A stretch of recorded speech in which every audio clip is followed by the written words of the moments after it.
नमस्कार। बात करेंगे स्कूल के बारे में। तो दो तरीके के स्कूल होते हैं, एक प्राइवेट और एक सरकारी। प्राइवेट स्कूल्स में मैक्सिमम बच्चे जो जाते हैं वो जाते हैं middle class, upper middle class और हाई क्लास के।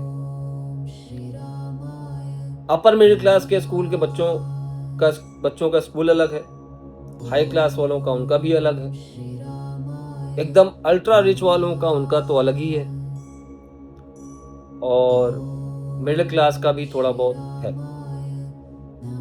प्राइवेट स्कूल में मैक्सिमम गरीब लोग के बच्चे पढ़ने जाते हैं।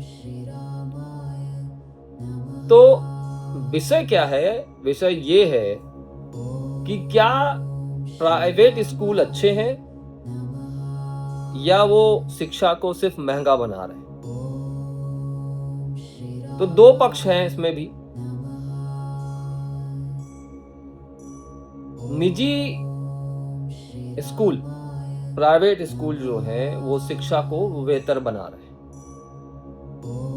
जो इनका समर्थन करते हैं वो कहते हैं कि भारतीय शिक्षा व्यवस्था में बहुत सारे पॉजिटिव चेंजेस आए हुए हैं, सुविधाएं बेहतर हुई। उनके यहाँ पर महंगे कंप्यूटर्स, कंप्यूटर लैब, आधुनिक कक्षाएं, science labs, physics lab, chemistry lab, biology lab और खेल की सुविधाएं उपलब्ध हैं। निजी स्कूल में जो उनका मेन स्ट्रीम होता है पढ़ाने का, वो होता है मेन स्ट्रीम इंग्लिश होता है। इंग्लिश से ही वो सबको पढ़ाते हैं। तो आज की जो कंपटीशन वाली जीवन है उसके लिए इंग्लिश बहुत ही महत्वपूर्ण है, क्योंकि बच्चा यहाँ पढ़ के विदेश में भी नौकरी करने जा सकता है, और यहाँ पे भी है तो हर स्टेट में जो मेन एक लैंग्वेज है वो है इंग्लिश, हिंदी के बाद इंग्लिश। तो उससे भी बच्चों को प्रोत्साहन मिलता है, उनके अंदर आत्मविश्वास पैदा होता है और उनको अच्छे अवसर मिलते हैं। शिक्षा जो निजी स्कूल है वहां पर बच्चे मान लीजिए 50 है तो वहां पे एक टीचर उनके पीछे, तो बच्चों और टीचरों का अनुपात बहुत ही अच्छा। शायद इससे हर बच्चे पर पर्सनल अटेंशन मिलता है, बच्चा प्रॉपर अटेंशन में रहता है कि हाँ भाई क्या कर रहे हो, क्यों कर रहे हो, कैसे कर रहे हो। तो ये भी एक बेनिफिट हो सकता है। उसके अलावा एक्स्ट्रा एक्टिविटीज भी स्कूल में कराई जाती हैं, सरकारी में शायद कम होती है। Annual meetings, dance classes, singing, खेल क्लासेस और बहुत सारे कॉम्पिटिशन्स कराए जाते हैं। मेरा बच्चा भी प्राइवेट स्कूल में पढ़ता है, तो बहुत सारे जो कंपनीज हैं एजुकेशन लाइन में वो अलग अलग डिबेट्स, कॉम्पिटिशन्स कराती रहती हैं। उससे भी बच्चों को मोटिवेशन मिलता है। प्राइवेट स्कूल में एक और बेनिफिट है, वो है उनकी जवाबदेही। क्योंकि हम फीस भर रहे हैं, अच्छी खासी फीस भर रहे हैं, तो स्कूल अपनी जवाबदेही लेता है। कोई इशू होता है तो वो आंसर करते हैं, उसका आंसरेबल होते हैं। जैसे बच्चा बस से आ रहा है, उनकी बस से आया तो वो तब तक ड्रॉप नहीं करेंगे जब तक पेरेंट कार्ड लेके या पेरेंट जाके उनको लेगा नहीं।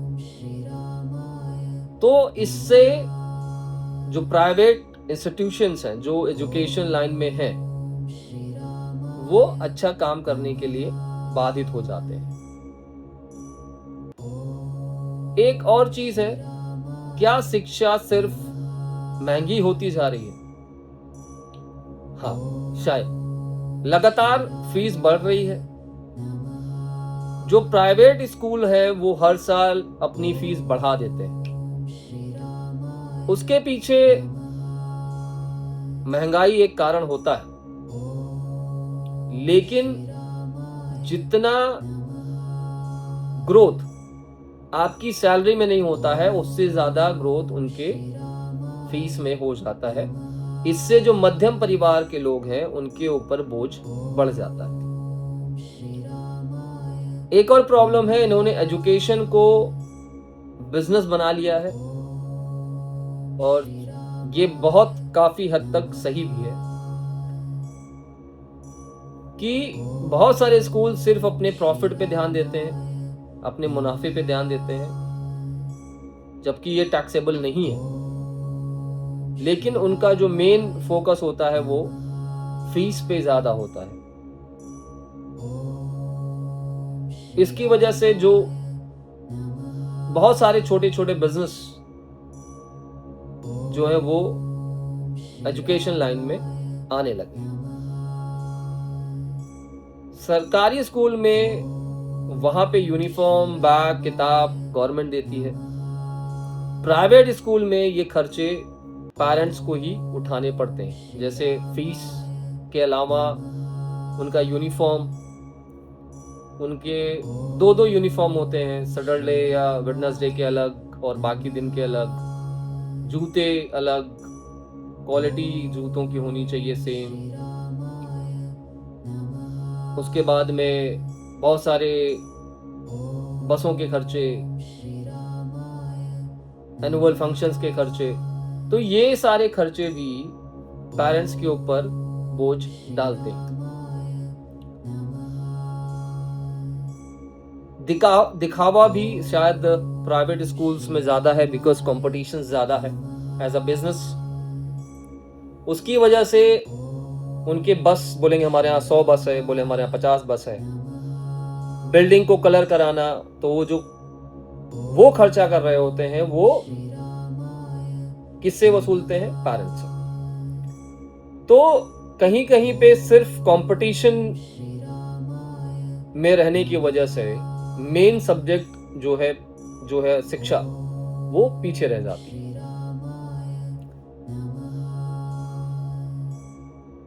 एक और प्रॉब्लम है जो कि है डिफरेंशिएट। कुछ स्कूल हैं वो बहुत महंगे हैं, कुछ बहुत सस्ते हैं, कुछ बीच के हैं। इससे बच्चों में भी जो डिफरेंशिएट है वो बढ़ जाता है। किसी बच्चे को महंगे स्कूल में पढ़ाओ, किसी को सस्ते में पढ़ाओ, उनके नॉलेज, उनकी खर्चे वो बेयर करना भी थोड़ा सा कठिन हो जाता है। असली समस्या क्या है? सवाल सिर्फ प्राइवेट स्कूलों का नहीं है, प्रॉब्लम यहाँ पे सरकारी स्कूलों का भी है। सरकार करोड़ों का बजट प्राइवेट स्कूल्स में खर्च करती है, लेकिन कोई स्कूल में पर्याप्त टीचर ही नहीं है। कहीं टीचर है तो पढ़ाई नहीं करा रहे हैं, कहीं पे बिल्डिंग सही नहीं है, कहीं पे रोड सही नहीं है, कहीं पे लैब्स ही नहीं है। लेकिन इसका एक कारण सिर्फ शिक्षा ही नहीं है, इसका कारण गवर्नमेंट भी है, और गवर्नमेंट को एजुकेशन पे ज़्यादा ध्यान देना चाहिए। लेकिन शायद राजनीति ज़्यादा हो रही है, और जब राजनीति ज़्यादा होती है तब एजुकेशन पे ध्यान कम डाला जाता है। बच्चों के बेहतर भविष्य के लिए माता पिता इसीलिए बच्चों को प्राइवेट इंस्टीट्यूशन में भेजना ज़्यादा पसंद करते हैं, क्योंकि जितने भी बड़े अधिकारी होंगे वो भले सरकारी नौकरी कर रहे होंगे, उनका बच्चा अदानी अंबानी के स्कूल में ही पढ़ता होगा। अब इसका तो मैं कुछ नहीं कर सकता, आप भी कुछ नहीं कर सकते। कांग्रेस हो या भाजपा हो या सपा हो, बसपा हो, कोई भी हो, उनको अपने वोट से मतलब है। उसके बाद 5 साल तक शांति से मतलब है, 5 साल के बाद फिर आएंगे, फिर वोट से मतलब है।